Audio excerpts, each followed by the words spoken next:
জুলাই তো সবার ভাই। গণভবনে আমি ছাত্রদলের নাম সর্বপ্রথম প্রবেশ করি, তাহলে তো বলতে পারি যে এই আন্দোলন ছাত্রদলের, এই আন্দোলনের মহানায়ক ছাত্রদল। আমি তো ভাই কোনো ক্রেডিট নিতে চাই না, এবং আমার দল ছাত্রদল এবং আমার দল বিএনপি ক্রেডিট নিতে চায় না। এখন যে ক্রেডিটের রাজনীতি চলতেছে, কেউ বলতেছে যে জুলাই আমার, কেউ বলতেছে জুলাই অভ্যুত্থানের মহানায়ক আমি, কেউ বলতেছে জুলাই আন্দোলনের অগ্রনায়ক আমি। আসলে জুলাই তো সবার ভাই। এই অভ্যুত্থানের মালিক এদেশের সাধারণ নাগরিক।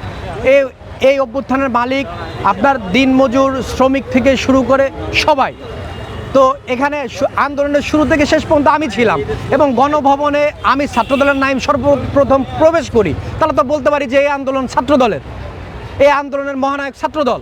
আমি তো ভাই কোনো ক্রেডিট নিতে চাই না, এবং আমার দল ছাত্রদল এবং আমার দল বিএনপি ক্রেডিট নিতে চায় না। একমাত্র স্মার্ট সিটি বসুন্ধরা, আধুনিকতায় এক ধাপ এগিয়ে। বিএনপি বারবার বলে আসছে এই আন্দোলন সকলের সমন্বয় হয়েছে। তো ভাই আপনারা জুলাই বিক্রি করেন না, কারণ জুলাই সবার, জুলাই আমাদের আবেগের, জুলাই এদেশের, জুলাই বেঁচে থাক আমৃত্যু।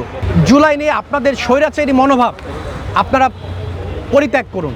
আমাদের মিরপুর থেকে শুরু করে সারা বাংলাদেশে যখন আন্দোলন শুরু হয়, তখন তো আসলে এখানে ছাত্র জনতা সকলেই ছিল।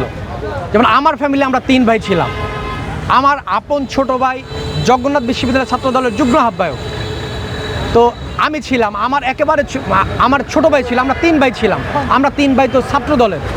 তার মানে এই আন্দোলন তো আমরা বলতে পারি না যে এটা ছাত্র দলের। বিএনপি শুরু থেকে ছিল এবং শেষ পর্যন্ত ছিল, এই আন্দোলন সকলের। কিন্তু বিএনপি কোনো সময় এই আন্দোলন নিয়ে ক্রেডিট নিতে চায় নাই, এ বলে আপনারা বলতে পারবেন না যে বিএনপি এই আন্দোলনে ছিল না। বিএনপি শুরু থেকে ছিল, কারণ আমি যত বিএনপি করি, তো তার মানে আমি আন্দোলনের যোদ্ধা, তার মানে আমি তো বিএনপিকে রিপ্রেজেন্ট করি।